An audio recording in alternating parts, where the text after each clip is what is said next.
Hello and welcome, everyone. I'm Elizabeth Fitzsimons, Vice President of Leadership and Engagement at LEAD San Diego, and this is Leading in a New Reality. At LEAD, it's our mission to connect, educate, and empower leaders for positive change, and we do that through a number of ways: professional and leadership development, board matching, and partnering with local nonprofits on projects that benefit the community. For information on our programs for every stage of your career, please visit sdchamber.org/lead. The Leading in a New Reality series is produced in partnership with Jones, a company whose mission is to develop leaders and human systems that counter oppression through diversity, inclusion, and organizational effectiveness. Our intention for this webinar is to help you understand what's happening in our ever-changing world and to inspire you and empower you as leaders of teams and leaders of families. This webinar is being recorded and live streamed by our friends at ABC 10 News, both on their website and Facebook page. We'll take questions from our viewers here on Zoom, so please use the Q&A button at the bottom of your screen, and we're going to take questions on Facebook as well.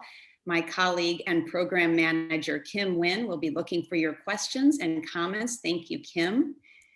Today's topic is moving forward together. We're coming out of a very turbulent election season and just having witnessed the attack on our nation's capital.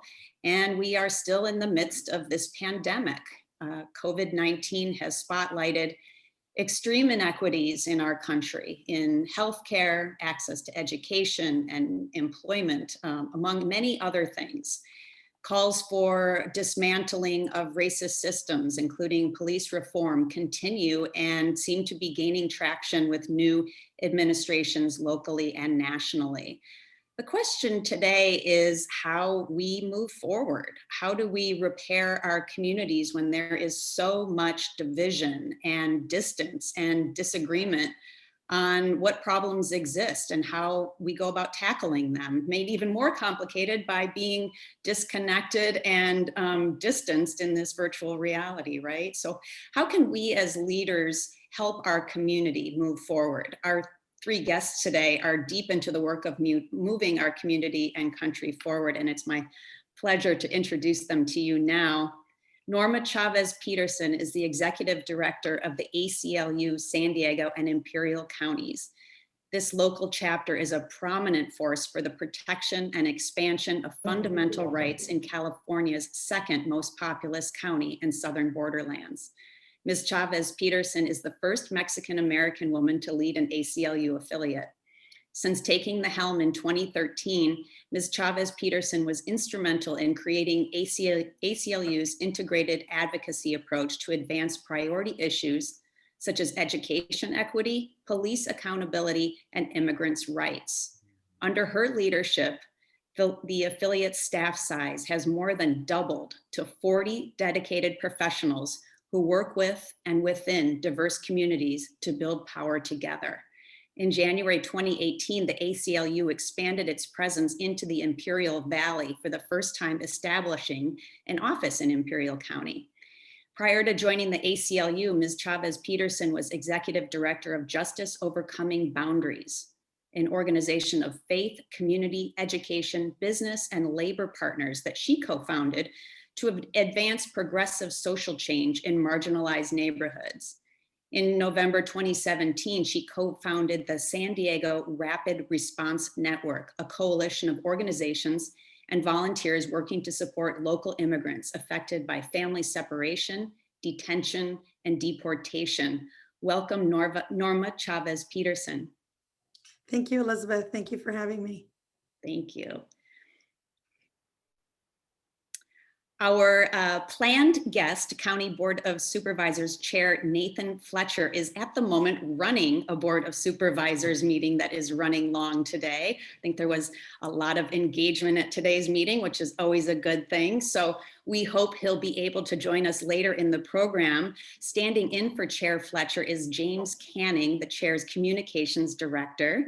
Mr. Canning is a promoter of robust and transparent communications. He has nearly 20 years of experience leading top-level communication programs for elected officials and government agencies, public-private partnerships, and the private sector. Before joining Team Fletcher, Mr. Canning directed communications for the Wayne County Executive and Mayor of Detroit in Michigan, and led communication campaigns for transportation and land use initiatives in Seattle, Washington. In addition to leading all communications initiatives for Chair Fletcher's office, Mr. Canning is also on point for the office's work with downtown business groups, San Diego Regional Economic Development Corporation, San Diego Regional Chamber, San Diego Downtown Partnership, and Little Italy. Welcome, James Canning. Thank you for stepping in. Thank you. I'm honored to be here. Thank you for the opportunity. Thank you. Stephen Jones is Chief Executive Officer of our partner Jones, nationally known as one of America's top experts on diversity. His philosophy is to lead with listening to support his clients in finding a strategy and solution that works for them. Dr. Jones earned his PhD in industrial organizational psychology, and he is the author of Journey to Excellence, an inspirational book that helps people define and achieve excellence in their lives. He currently serves as National Diversity Advisor to SDG&E, Sempra Energy, Honda, and SoCal Edison. He has also been focusing on clients such as the City of San Diego, Edwards Life Sciences, Solar Turbines, as well as colleges, universities, and K-12 schools to further their mission of becoming more diverse and inclusive at all levels. The next part of his bio, I think, is especially helpful in today's discussion. While Dr. Jones was studying business practices in Thailand, he became the first person of African descent to be ordained as a Buddhist monk at a 700-year-old monastery called Wat Umang. So we'll be tapping into that today, hopefully, Dr. Jones. We are grateful at LEAD to have Dr. Jones as a member of the executive committee of our board of directors. Welcome, Stephen Jones. Thank you, Elizabeth. It's an honor to be here and to share the panel with Norma and with James as well. So I'm excited. And always great to partner and collaborate with LEAD San Diego. Thank you so much. So I'd like to get things started with just getting present to the moment we're in. And I'd really love to hear what you are seeing, what you are hearing, and what you're feeling right now. Where are we collectively, and where are you? Ms. Chávez-Peterson, can we start with you? Sure, Elizabeth. Thank you so much for that question. You know, when I think about where we are collectively and what we're seeing, I think of an image or some of the images that all of us saw on January 6th, you know, insurrection. And there's an image that stands out for me that many of you probably remember if I just describe it, of a man with a huge Confederate flag kind of strolling through the Capitol building. I think that's where we are in the country. We're at the crossroads of a major tension in this country in terms of how we're going to move forward. I wanted to share that image, one of my board members, Kwafi Reed, shared that image and did some research and noted that in the back of that image, so here you have an insurrectionist with a Confederate flag, and in the back of that image was a picture, and I have to read it, on the left of Senator Charles Sumner, who was one of the leading abolitionists of the Civil War era. He was nearly beaten to death by a South Carolina congressman on the floor of the Senate while giving anti-slavery speech. Another picture to the other side of this Confederate flag holding person was a man by the name of Senator John C. Calhoun. He was one of the country's leading secessionists and our 7th vice president. So where are we as a country? We are at the crossroad around what path are we gonna, continue to advance? Are we gonna go backwards or are we gonna go forwards in terms of really fulfilling the promise of a true multiracial democracy? In terms of how I'm feeling, I've got to say that up until January 20th, like many folks, I was still holding my breath. Were we going to actually have a peaceful transition of power? Was democracy going to be saved? And it was for now. But I'm feeling hopeful because I've been doing the work of social justice, racial justice since I was a teenager. And as an immigrant who came to this country at 5.5 years old, and as a mother, I have no other choice but to be hopeful and to be determined to keep on working and fighting for racial justice. So that's where we are and where I'm at. I've got to keep on doing the hard work. Thank you. Mr. Canning, where are you at? We're definitely coming out of this extremely tumultuous, divisive time in our country's history. I don't think any of us have ever thought or seen a leader like the one that was at the helm for 4 years. And I think that right now we're at a point where we're, working on the healing, right? Healing among those who are, if you will, wounded by this president or the past president. But then healing internally as a community. I think, I am in a household where I have a mixed marriage, right? My wife is African American and I'm white. And to see some of the things that the president has done to people of color, and then to kind of have those conversations with her, it just empowers me to be more as a white male, more active, raise my voice more, and take the actions that I can take to hopefully, be an ally to those who have been wronged by what has happened in the last 4 years in our country, and then, implore others to step up and really begin to take the action that's required to begin to heal, begin to understand one another. Thank you for that. Dr. Jones, what are you thinking and feeling? I really appreciate what both James and Norma have said. I think that we, to build on those points, I think we are at a place, to your point, James, of healing versus hatred.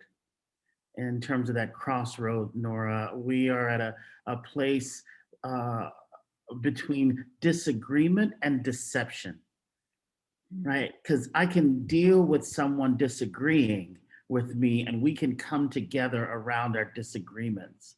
Deceptions and lies and untruths and intentional manipulation is something that makes it harder for us to heal around.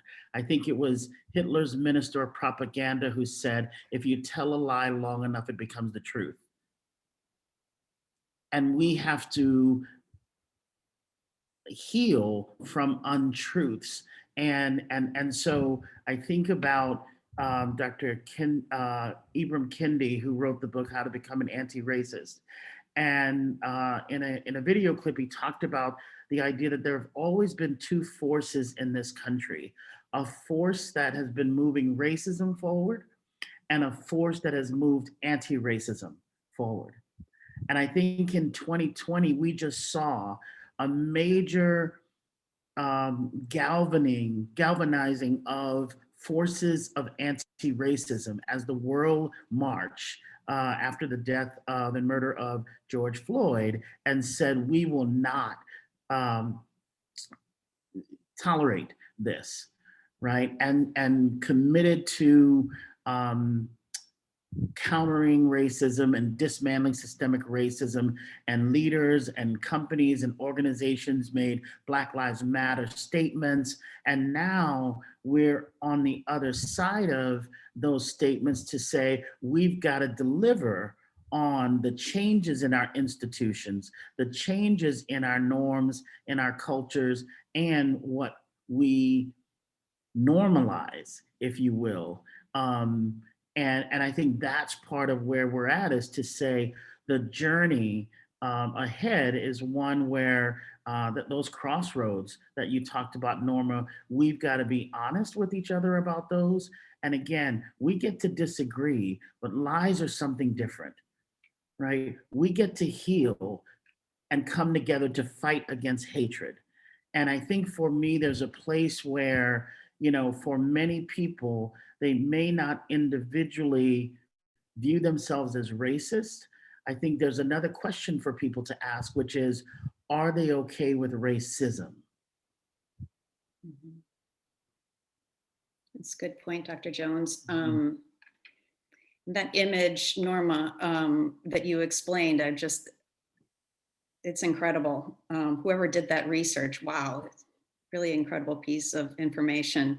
And I wonder if we could talk more about what it means to you.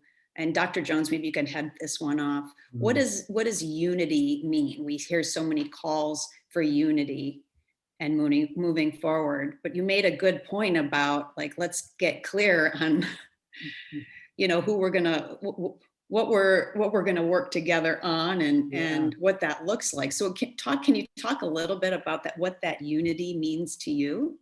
I think, to me, unity means we get to disagree. I think all too often people define unity as we have to agree with each other. No, we can disagree with each other and still move in a particular direction.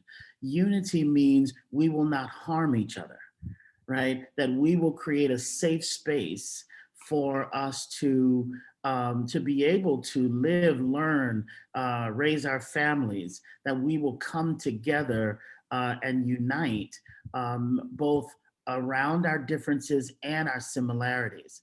And so the idea of unity means that I am not going to intentionally cause you harm, right? Again, I will say this. We say, if agreement is the currency for inclusion or unity, diversity is in trouble. Mm-hmm. So we don't have to agree with each other.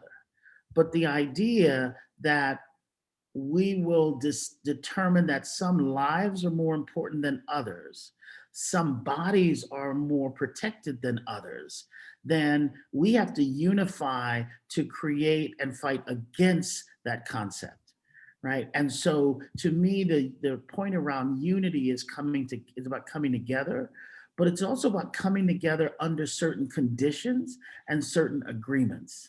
Right? So this is unity, from my viewpoint, is not anything goes. And we get to believe what people say, I have my freedom of speech. Yes. And once you speak freely, we are going to then respond to what you say, right? So then we have the freedom to respond to that freedom of speech. And if the speech that is freely communicated is one around disunity, hatred, then that's something we have to speak against. And so there are parameters and boundaries around coming together and creating unity. And I think that's what makes this hard. Yes, and that's where I was hoping that you would go, because, we have this image of the guy with the Confederate flag in the Capitol. Mm-hmm. Is that what we're talking about with unity? And I think that really is what's getting people's hackles up when we're talking about unity. And they're like, no, I don't want that. Absolutely. Go ahead, Dr. Jones. Sure. Yeah, I think it's about, again, Norma, I love that image that you named there, right? And then there was the gallows with the noose. Those are symbols of hatred. Now, some people will say those are symbols of heritage. And I always say, when you go back 100 years and I go back 100 years with you, we don't land in the same place. Right? And so, and we don't even have to go back 100 years to not land in the same place. Let me be clear about that. And so we have to really, kind of look at it and say, how do we work to understand each other? And this to me is part of the conversation is, are we trying to convince each other versus understand each other? That's a good point, a good distinction. Mr. Canning, I'd love to hear from the political world. What does unity mean to you? I think, as we view it, it's okay to disagree, but we have to find common ground and where we can move forward together. As things were playing out last year, we, as an office, began to have some real discussions around how we can be a better unifier of just people within our world. And so, our office started talking about and figuring out between, COVID and then the circumstances that occurred after the death of George Floyd and others, what actions could we take? And so we really started really painting this entire framework for the future that the supervisor brought forward, kind of entering into this year, with the idea that everything we should do should have a lens of equity over it and underneath it. And so we have begun to kind of systematically take some policies that have, been in the county for a while and look at them and lay this equity lens over them. And I think that, from a government perspective, supervisor often says, there was intentional policies created to create the systemic, racism that exists. And so we need intentional policies to dismantle that racism. And so, we begun early this year, we declared, if you will, racism a public health crisis, but declaring it isn't enough. And so what we've begun to do, so we made the statement, a lot of communities had made a statement, but we begun to change specific policy, require all board letters have kind of a racial equity component to them, change our funding mechanisms here at the county to start to really begin to layer in equity as we talk about how we're going to spend money on programs, not just around COVID, but when we think about our whole suite of health and human services. And frankly, for an organization that's been around as long as the county, this isn't going to be an easy lift. But it's something that this board, this newly constituted board, committed to doing, and we're beginning that process today. But COVID really shined that light. COVID really created that opportunity, for, if you want to call it an opportunity, for more people, I think, to become acknowledged or aware of what is required of us as community and as leadership to change and address some of the systemic issues that have been holding people down for too long. Great, thank you. That really goes to Dr. Jones's point about, it's one thing to, yes, issue a statement in support of Black Lives Matter, but then where are you going to take that? What action are you going to take in your organization to really live that out? Ms. Chávez-Peterson, can you talk a little bit about what you're seeing in your work with talks of unity, how people are feeling about that and what that means to you? Yeah, I feel like those conversations have happened for a long time, and I think we need to continue to have the conversation, but to me, it's less, we can't expect like just this comfortable unity where can't we all just get along kind of a thing. I think part of, that image, which, is horrific, and for many folks, it was just appalling, is the fact that, again, we're looking at how do we undo, right? Generations and generations of systemic inequality, which then requires us to be comfortable being a little uncomfortable and leaning in to thinking about specific kind of solutions, policy solutions, right? We can declare racism a public health crisis, and then what are we going to do about it? And at all levels of government, right? At city, county, state, federal. There's just so much to undo. And I will say that I think it begins by leaning in to the discomfort, recognizing that there are folks, Indigenous people, Black folks, women, LGBT folks, people of color, who have been disproportionately impacted by those systems, right? That have been oppressive. And for some folks, it's been in the last maybe year or so where it's like, oh my goodness, this is happening. And so how do we bridge the lived experience of folks that have been disproportionately impacted by racism and oppressive policy and systems with folks that are just getting woke? And how do we create a path forward around some shared values and shared vision of the type of community, city, county, state, country that we want to build together? And it requires that hard work. But I just want to say, some folks kind of want it to just magically happen, and it's not. And the only way it will happen is if we're lean into the discomfort with humility, commitment, and openness. What happens? How do you find common ground when those lived experiences are so different? And because of that, there's not even like an acknowledgement or understanding or an agreement that there are these problems that exist, right? How do we find common ground when we don't share words for things even? I mean, we were talking about this last week, was it an insurrection or was it, the unfortunate tragedies that occurred at the Capitol? I mean, I've heard like everything in between, right? So if we're not agreeing on the words, the vocabulary and the facts, how are we finding common ground? If I can respond to that, Elizabeth, I think words are the key for me in what you just said. And I'm watching the words used in the media to talk about, to your point, January 6th. And I'm watching the language in the media as they're talking about extremist. And I'm thinking, extremist of what? Because when we talk about Proud Boys, when we talk about that Confederate flag, right, that is white supremacy. And so then when I hear people say extremists, I'm thinking, are we talking about extremists or white supremacists who are extremists? And if there's an extremist of white supremacy, is there a moderate white supremacist? Is there a low-key white supremacist? Is there an unintentional white supremacist? So extremist says there's some continuum that we're naming.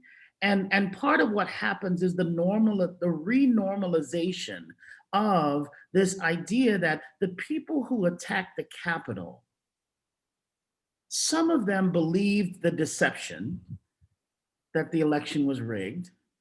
Some people were there for a number of different reasons, but there were clearly some people who were there to attack democracy and the democratic process from moving it forward and doing its job, that allowed 81 million people, right, to vote and to move what we saw on January 20th, which was diversity. So part of the crossroads is white supremacy versus diversity. And we're not naming it in that way. We're using other terms to, again, normalize, make invisible the dichotomy that we're talking about. We're not just talking about the people who were there on January 6th doing the insurrection. We're talking about the ideology that was there. And in my mind, the attack on the Capitol was to prevent what we saw on January 20th from occurring, where the diversity of the country showed itself, right? And the world was on stage and included throughout that day. And the January 6th was to say, this is not the America that some people want.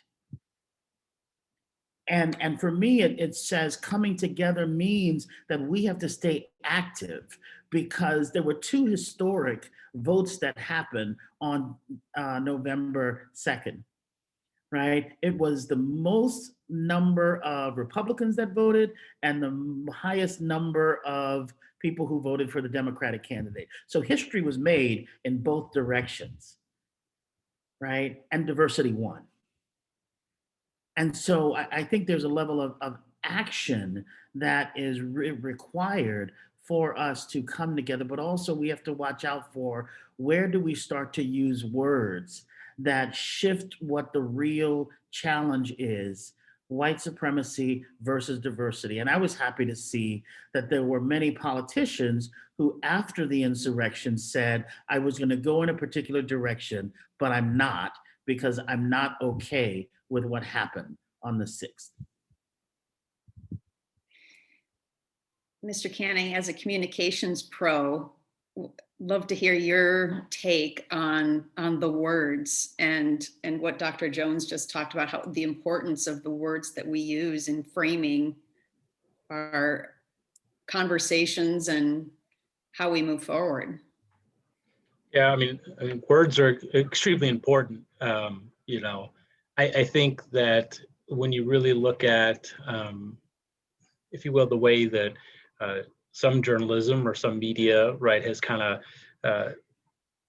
created this dividing line, and you're either on this side of the fence or you're on that side of the fence. It's unfortunate, because there used to be this thing called the AP style book that told everybody how to really write all the right words. And I think you know, people have decided they have their own playbooks. And I think, you know, whether we are in agreement or disagreement with, you know, another person, or we see what people are saying.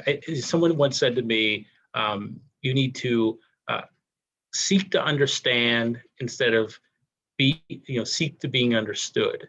And I don't know who said that, but someone said it to me. And I think that even those that we disagree with, you know, I think that it's important that we listen to them, try to understand where they're coming from, at least for the standpoint of to understand whether or not you want to really engage with that person and that ideology, and if that's something you can change. Because the reality is, whether it's misguided or mistruth, you know, they're getting that information somewhere, and we need to really be the ones who, as individuals, you know, take what is said to us, process it, but then also try to maybe not get, especially if it's something that someone says or they do that we don't agree with, you know, let's not get angry about it and direct our attention there. Let's get angry about it and direct our attention toward things that can really be positive in moving, you know, the direction that we want to go toward diversity, and making sure that people understand the importance of inclusivity, you know, and building, you know, a greater capacity in our community for equity. Because wasting our time on folks that are never going to see what we see, you know, maybe you give them a couple minutes and try to change them, but otherwise let's focus on those that can kind of move us, as Dr. Jones said. You know, I think so. Thank you for that. Ms. Chávez-Peterson, what's your take?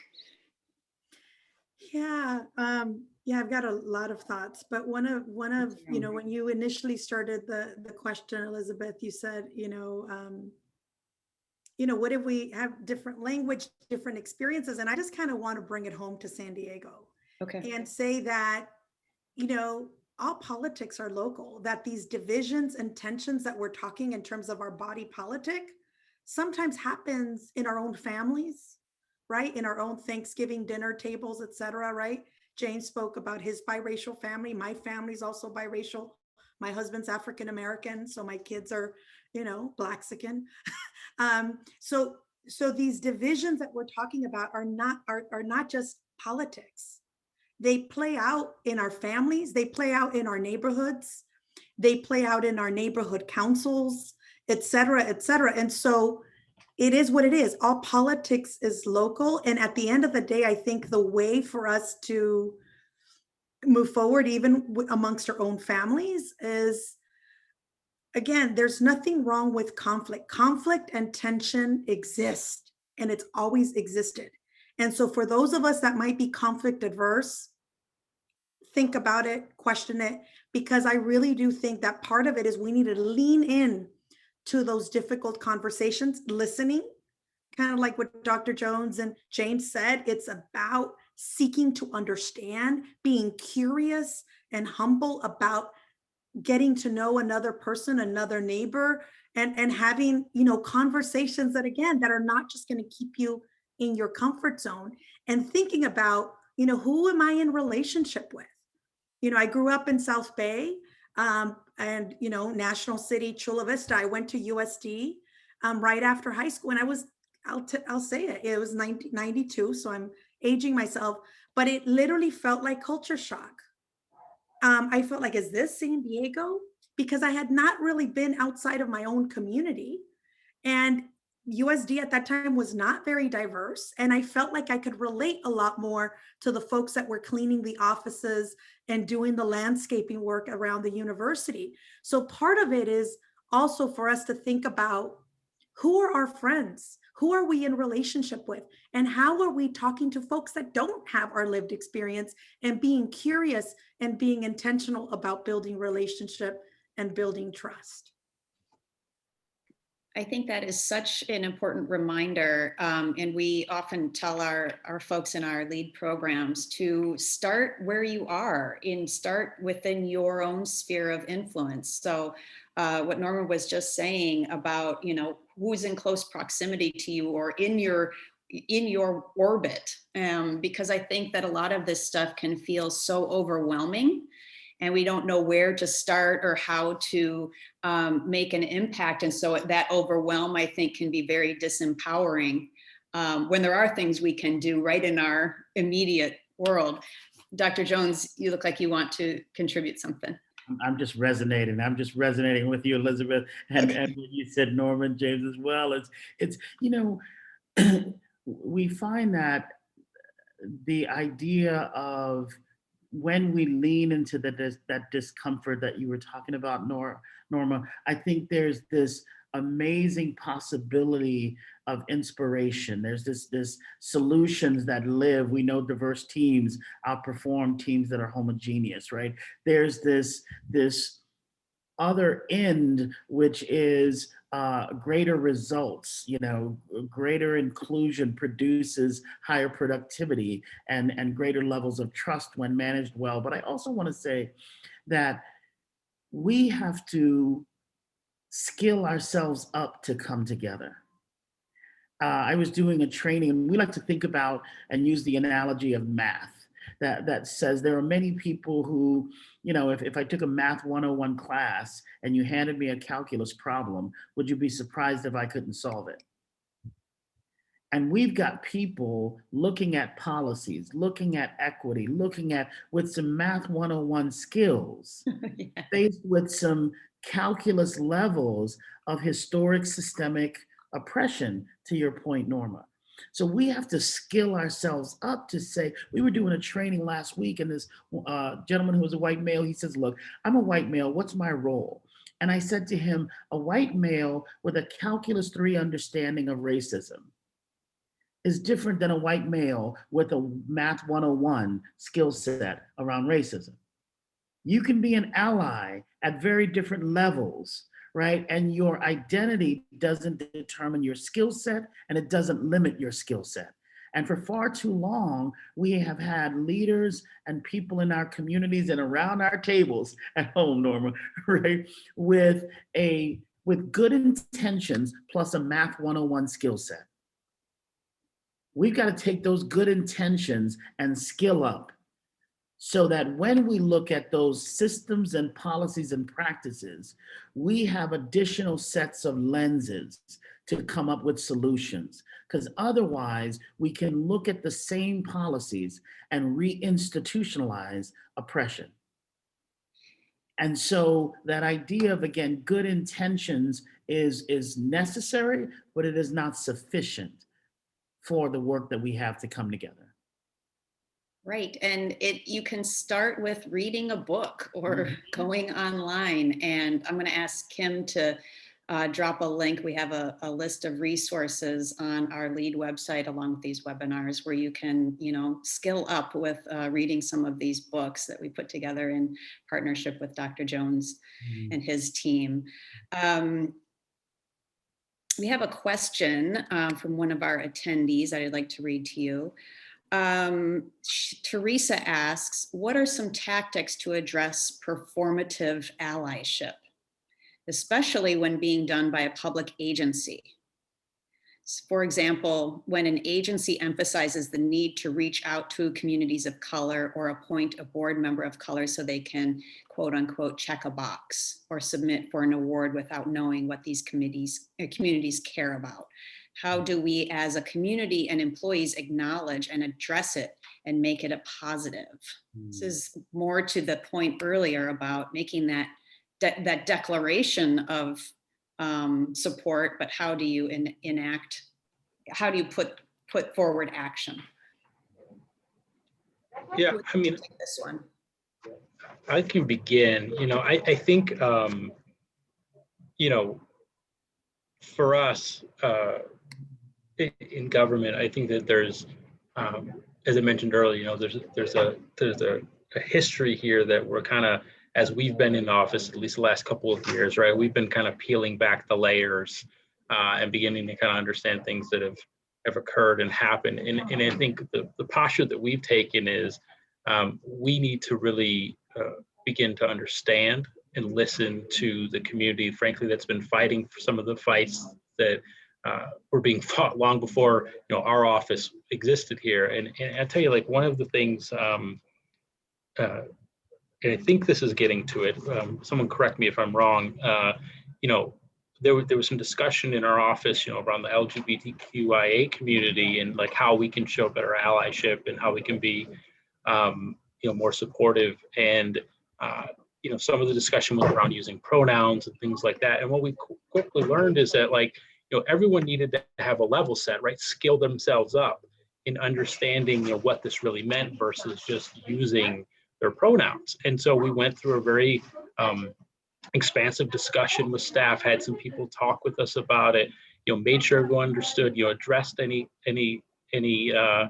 questions that people had, because the supervisor wanted to show that allyship, and not just to show it from the standpoint of like, oh, we're gonna do something, but I want all of my people to understand why we're doing something and be comfortable doing it, so that it plays on to the next thing that we do to support the LGBTQIA community. So we all learned a significant amount from that. And I think that learning really becomes fundamental in scaling up, as Dr. Jones said, and making sure that everyone can speak to and not just check a box. That's just one example, and I'll stop there. Thank you. Ms. Chávez-Peterson, did you want to add to that? I'm not sure if there's much I can add. I feel like it's been covered. So maybe we'll okay. Wonderful. We have another question, unless Dr. Jones, you had a comment on that?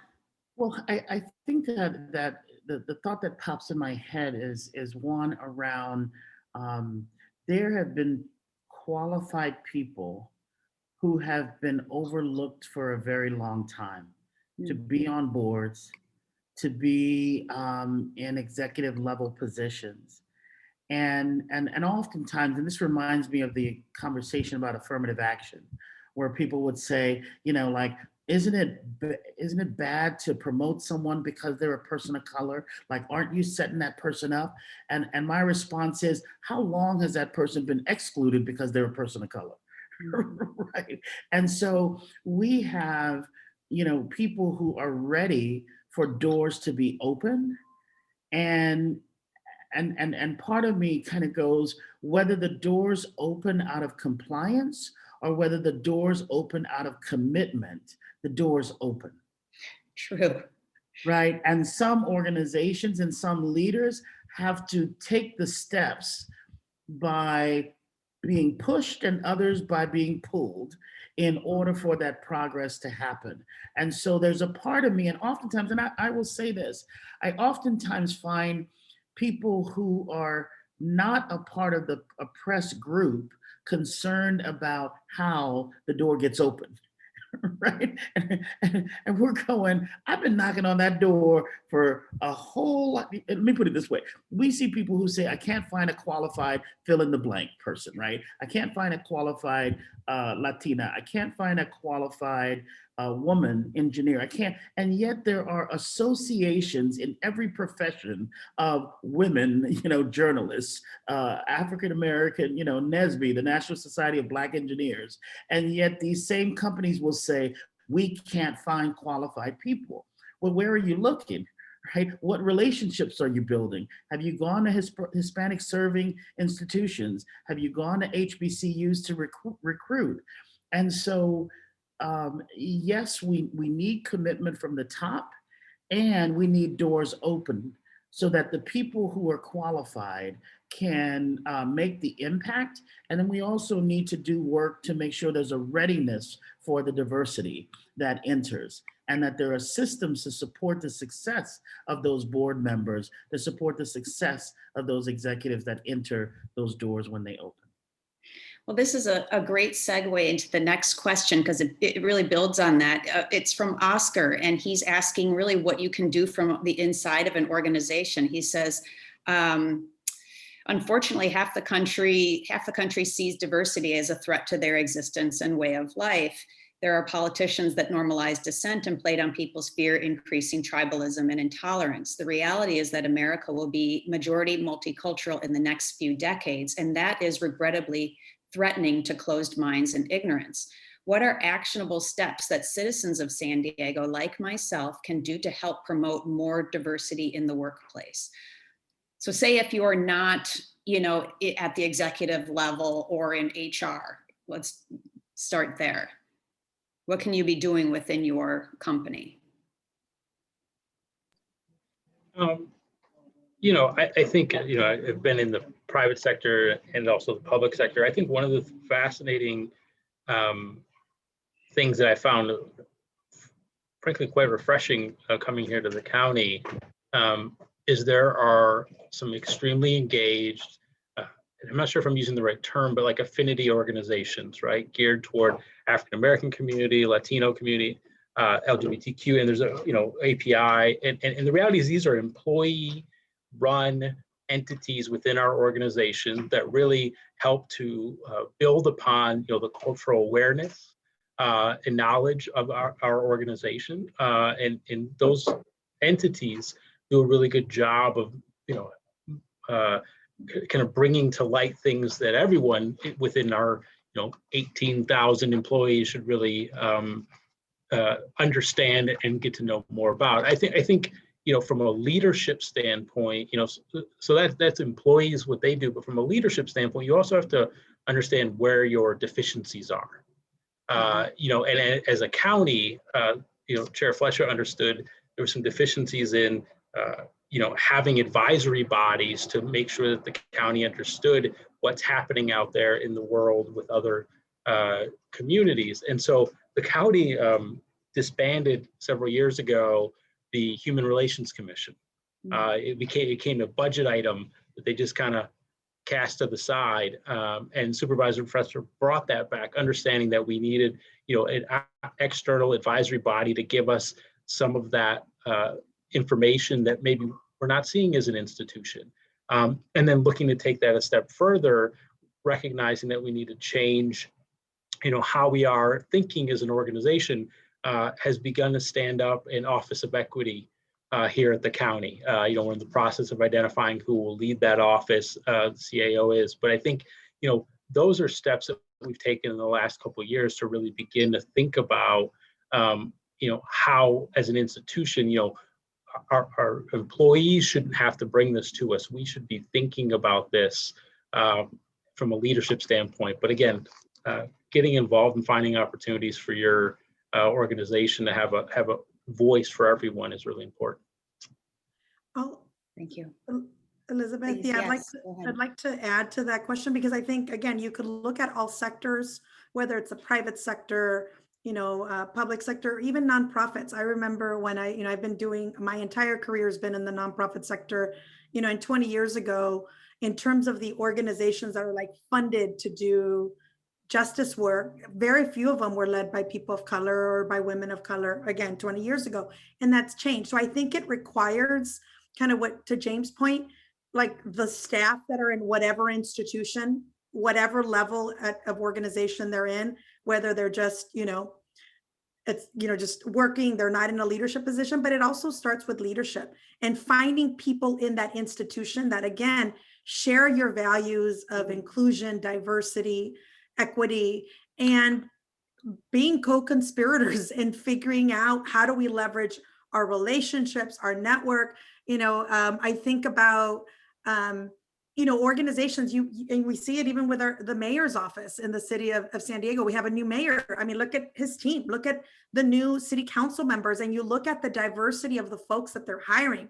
So I think it's a combination of leadership and hiring and giving opportunity to folks that are qualified to lead institutions and organizations that come from communities of color, in a combination with partnering, whether it's with the boards or the line staff, to begin to ensure that there's, real access and opportunity to diversify the base of that workforce. I love that organizing idea from the organizer.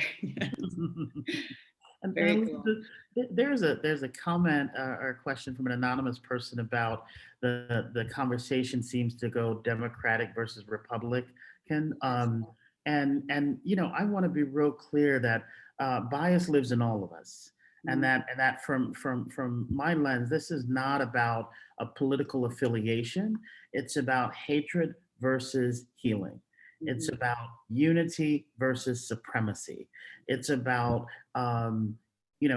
creating the environment where everyone can bring their best selves and respect each other's viewpoints, beliefs, and values. And again, not cause harm to others. And so we say, if you have a brain, you have bias.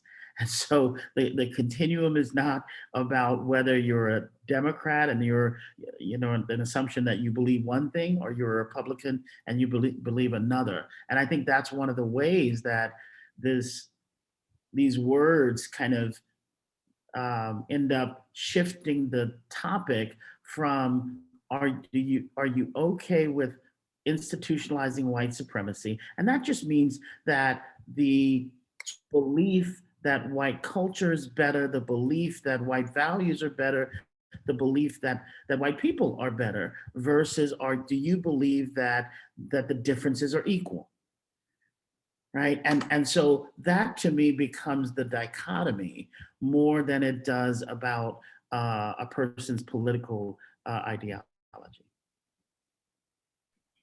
Thank you for that. Looking at the clock, and this has gone by so quickly, and unfortunately it's about time for us to close. But before we do that, our lead community is one of action. And so we'd like to offer up options for taking action by asking our guests at the end of every webinar, what is one thing you would have us do when we leave this meeting? And I'll start with you, Norma Chávez-Peterson. Thank you, Elizabeth, for calling on me first. I will say right before I answer that question, just to follow up on Dr. Jones, ACLU is a nonpartisan organization that's been around for 101 years, and we have held every single administration accountable, regardless of party, around the values of equal justice under the law and civil rights and civil liberties. So I wanted to note that, because I agree that it's not a partisan issue, it's about values. And the issues in terms of an action, I thought about this a little bit beforehand, and there's just so much, but I will just say that one action is don't stand on the sidelines. We are at this crossroads, and it requires all of us. Like, democracy is a verb, it's an action. It requires every single one of us, and government is us. We elect folks to represent us, that hopefully share our values that we can hold accountable to continue to move forward. So my action is, be an active participant in democracy, whatever that looks like for you. Start where you are, but don't be complacent and don't stand on the sidelines. Figure it out and make a plan for yourself, because we need you. Thank you. I'll go now to Mr. Canning. What would you have us do? We're ready. I think the key thing is, as a communicator, I think one of the core things is to be informed, right? Don't take one word, one piece of information that you see, whether that's your cousin on Facebook writes it, or, you're watching some news organization, you should go out and find out for yourself, do your own assessment, but then find your way to become active. For some people, it's behind a keyboard and they want to talk about things, or other people, they want to go out and volunteer. Other people, they want to go and provide testimony at a community setting. So I think you have to find out where you're comfortable, but when you do it, be informed, make sure you're factual, and then bring emotion with those facts to make sure that we have a great outcome at the end of the day. And I think that is a key to it. So take action where you're comfortable. Thank you. The informing yourself is skilling up, right, Dr. Jones? Right, that's right. Absolutely. I think one of those skills that I would recommend to add to James and Norma's comments is, we call it the practicing RRI. And the first R stands for recognize the types of biases and the different forms of biases that hijack our best intentions to be bias-free. The second R is reflect. Reflect on actions that increase diversity, that increase equity. The third is interrupt. That I is about interrupt bias and exclusion and bigotry through inclusive mindsets, skill sets, and behaviors. And putting those things and building that habit of practice can help us both individually, in our communities, in our families, and in our organizations. Build that habit of practice. And like every muscle, the more you practice it, the more you exercise it, the stronger you get. And that interruption goes along with Norma's point about conflict and not running away from conflict, right? The conflict is around us and we have to deal with it, and learning to deal with it and really building up those muscles. I love that, how you put that, Dr. Jones. Thank you to our guests, Norma Chávez-Peterson, James Canning, and Stephen Jones, for being with us today for this really important discussion. I wish we could keep going. There's so much here, and I thank you for all of your wisdom and empowering advice today. And to all of you who joined by Zoom and the 10 News live stream and Facebook, thanks to all of you. And on behalf of Lead San Diego, I wish you all well. Thank you so much, everyone. Thank you. Care, Have a good day. Bye-bye. Thank you. Great panel.